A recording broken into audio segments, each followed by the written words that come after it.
hari abantu bajya bibaza ese ko abantu bahora basaba subscribe cyangwa se views ubundi bihuriye he no gukorera amafaranga kuri YouTube cyangwa se bihuriye he n'amafaranga abantu babona muri YouTube. Hari ibintu bigeze mu 10 ngiye ko nakubwira nibyo bigena uburyo abantu babona amafaranga kuri YouTube. Ibyo kwirirwa uvuga ati ngo subscriber views utanazi icyo bivuze, ibyo ngibyo rimwe na rimwe hari igihe usanga babitayeho umwanya wakabaye ukora ibindi bizima. Rero ibi ni ibintu 10 cyangwa se ni key points zigeze mu 10 cyangwa 12 ariko ni 10 hagati ya 10 na 12 zigena nanone imibonere y'amafaranga kuri YouTube. Ikindi kiri navuga nuko hari undi mu creators Rwanda nawe twatangiranye bamaze kuba waba monetize, abo twatangiranye abunzi twatangiranye abasigaye n'imbarwa bataraba monetize, benshi babaye monetize ubu barimo baranabona amafaranga yewe narenza yanjye. Ejo rero umusore nafashije bamwita nabona handitse ngo Ravarava, ntago nzi byari byo, gusa YouTube ye bayita Gadget Zone TV. YouTube yamaze kuba yaba monetize. Uno mutipe icyo namufashije yari afite amagugo AdSense menshi nyine tu yarabuze yari yo byaramucanze. Kaze mubishe voicemail yampaye kugira ngo mumenye neza ko ibyo mbabwira ari byo. Yampaye voicemail bamaze kwemeza Google AdSense ye, ndahita mubereka n'aka message bahise bamuha nyine bamaze kwemeza Google AdSense bahita bacekinga yabaye monetize. Umva iyo message cyangwa se umva iyo voice. Oliver warakoze cyane nyine wandemyemo icyizere deno nangira inama yo kuba twakoraho iriya namba ku zindi AdSense. Ni gutyo nyine byagenze. Ejo nagerageje kwandikira help center abantu babiri bose, nubwo nabonaga message batanga ari nk'iz'ama robotics, but ubu ngubu nyine byakunze pe. Iyo niyo message nabahaye ejo, na uwanyandikiza message burya igihe wamaye iyi code uri kumbwira ngo twabandikira, nari nasoje kubandikira, gusa nyine nabonye ko uri umuntu wita ku bantu, ntabwo wirengagiza bitewe wita ku bintu pe, wita ku bintu. Merci cyane, wumve ngo ubu ndishimye pe, negereje review. Sawa, none urakoze cyane. Ubwo nimara kubona bibaye successful nzahita nshaka uko umugeraho nzume ya microphone. Okay, rero reka nze nanone turebere hamwe ikintu bita like ndore ntuze screening iyo ngiyo bamuhango congratulations welcome in YouTube partner program, bamubwira ngo congratulations. Nibyo nababwira rero, nawe nimba ukeneye ikintu bita ko naguha ubufasha nanone wampamagara kuri 0784254890 nyishyura 2020 yuri umunyarwanda yuri hanze y'u Rwanda ho turumvikana. Ikindi kintu cy'ingezi nakubwira nimba ukeneye website na business profile ni kwa kuntu ugenda ukandikamo izina rya business yawe ikaba yagaragara hejuru, nayo twayigwa. Nimba ushaka professional email nanone, nimba ushaka hosting nanone wamagara kuri izo nimero ziri aho ngaho, byose nkabigufasha. Amafaranga bari make cyane kandi buri ufite business unafite website yaba ari byiza. Nimba ukeneye ikinyamakuru nanone turakigukorera, niba ukeneye business profile website yose waba ushaka turayigukorera kandi bikagenda neza cyane byihuse mu gihe gito cyane rwose. Dufite team ngari ibikora kuko dufite na hosting yacu. Okay, ikintu cya mbere rero ugomba kuba wamenya, ugomba gusobanukirwa, ese ubundi ko abantu birirwa bavuga ati kora subscribe ubundi zimara iki kuri channel cyangwa se mu myinjirize y'amafaranga? Buriya subscribe icyo buri muri Rwanda nacyo no ku breeding audience, no kugira byibuze abantu bakurikirana ibintu byawe. Hari abantu basaba ama subscribe ariko nanone bakaba ari gusaba subscribe gusa batazi icyo barimo barazisabira. Impamvu ya subscribe ni audience, kugira ngo uposting ikintu byibuze kibonwe n'abantu. Urizi gukora video ukabona nta muntu wayibonye cyangwa se ukabona ntabwo nyine yarebwe, birababaza. Rero buriya subscribe ijyana cyane na audience. Bivuze neza ko uko ugira aba subscribers benshi niko video yawe igira traffic. Igize traffic abantu benshi barayisunika, kabona watch time iri hejuru, ukabona nanone abandi bantu bizewe kuko video yawe uko uyikoze, ubona abandi bantu bashyashya, ukabona views nshyashya, ukabona nanone n'abandi bantu bakwamamazaho. Uri ufite subscribers nyinshi n'abantu benshi bakureba, ushobora kubona advertiser cyangwa ukabona n'abasponsor. Icyo ni ikintu cya mbere. Bivuze neza ko views ijyana cyane na audience. Ahantu nyumve neza, sorry subscribe ijyana cyane na audience n'abantu bagukurikirana. ubyumve neza ntukajye ubyitiranya. Ikindi kintu cya kabiri turi buze ko twaganiraho rero ni ikintu bita views. Izi views rero niho ruzingiye cyane kuruta subscribe cyangwa se gusaba aba subscribers. Demo ugira views nyinshi, demo amafaranga nayo aba menshi, nako ujya hanze. Ano attention, ushobora kugira aba subscribers miliyoni ariko still utarabona amafaranga ya danje yaguhindura ubuzima. Ariko iyo watangiye kubona views nyinshi, amafaranga aba yaje. Bivuze neza ko instead yo kubona aba subscribers wababona, yego nibyo, ariko wabona views, gusa bigenda hand in hand. Iyo wabonye views egara aba subscribers, ariko iyo wabonye views nyinshi egara amafaranga. Ariko kugira aba subscribers ntabwo bigena amafaranga ubona. Tukajya urwanira aba subscribers rero, wakora ibintu bifite karite hakaza views, kuko hano niba witegereza uraza gusanga ko uko video yawe igera ku bantu benshi ni nako bayamamazaho. Pana bo mu Rwanda, ariko barabizi ko mu Rwanda nta mafaranga tubona. Bivuze neza ko birashoboka cyane ko ushobora kuba kuri views ibihumbi wenda nk'ibihumbi wenda ibihumbi 100, ushobora kubona hagati y'amadolari nta views ibihumbi 100 kuri video ndende ariko zitari yazo short. Uba ugomba kubona amadolari hagati ya 50 n'amadolari 1000, nk'iyo range hagati y'amadolari 50 ntajye munsi ya 50 cyangwa se n'amadolari 1000. Ariko attention, ku Rwanda cyangwa se ku Banyarwanda byo biratandukanye.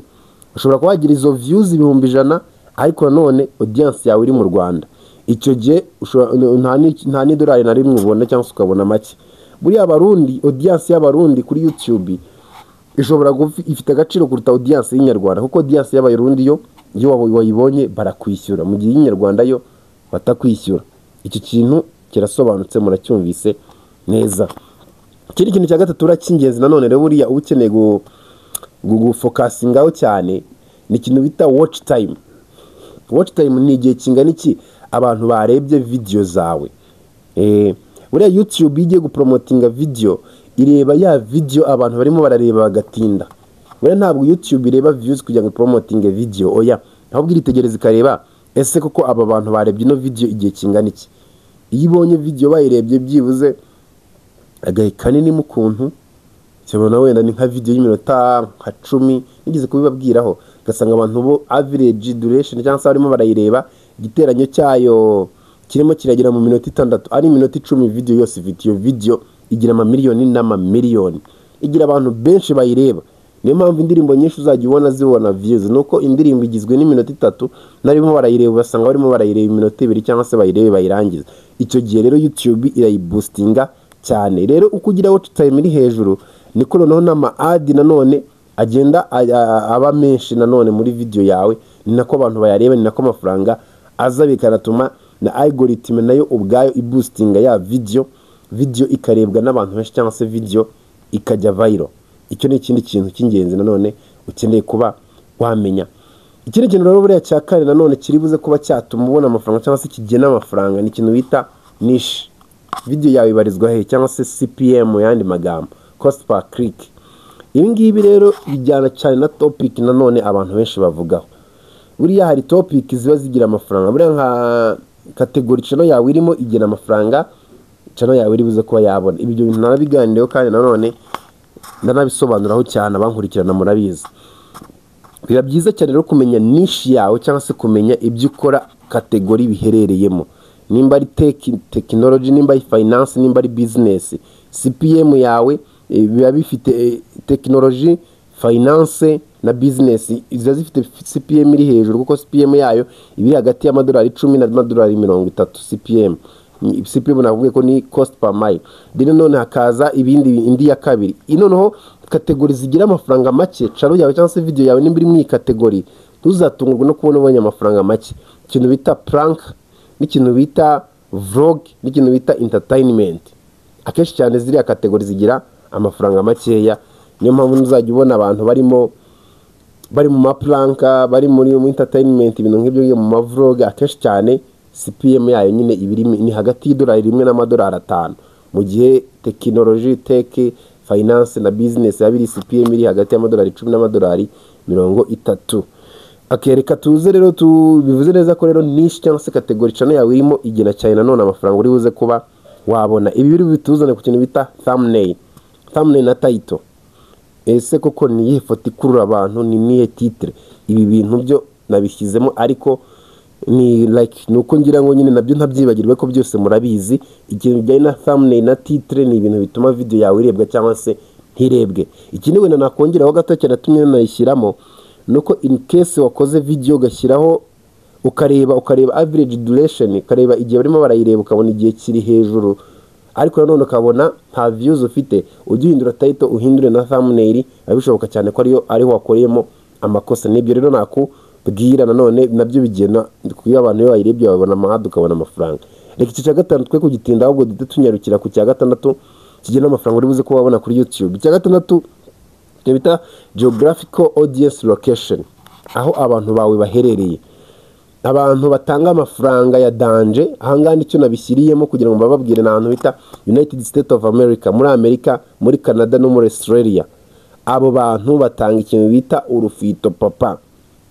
Amerika, Canada na Australia batanga urufito. Ibyo bivuyeho hahita hakurikiraho ikintu bita, hahita hakurikiraho ahantu hita Europe nayo itiza nko ku mwanya wa 4. Rero ahantu hatanga amafaranga make hano bita mu Buhinde nta diri irimo. Niba ufite abafuro bo mu Buhinde warahiye. Ahantu bita mu mugabane wa Afurika warahiye, amafaranga haba CPM yayo iri nyine iri hesi, mbega bari munsi cyane. No kubera iki? Nuko ama brand menshi ntabwo atagetinze aba bantu bo muri Afurika. Mbega nyine natwe turira kuko hariya za Alibaba, za Amazon n'izindi company ntazi zo muri Amerika zabamaza ku banyamerika. Bivuze neza ko nimunkurikirana uri umunyamerika, wowe ufite agaciro gakomeye ku buryo bukomeye cyane. Niyo mpamvu uzajya ubona amacano menshi yibanda ku ba diaspora. Suko hari ikindi nuko aba diaspora iyo barebye video yawe ubona amafaranga. Iryo ni ryo banga rero aba content creator bose bagira. Ikindi kintu cy'ingenzi rero barakigira nanone amafaranga kuri YouTube ni ikintu bita video length, cyangwa se nanone uburyo video yawe ingana.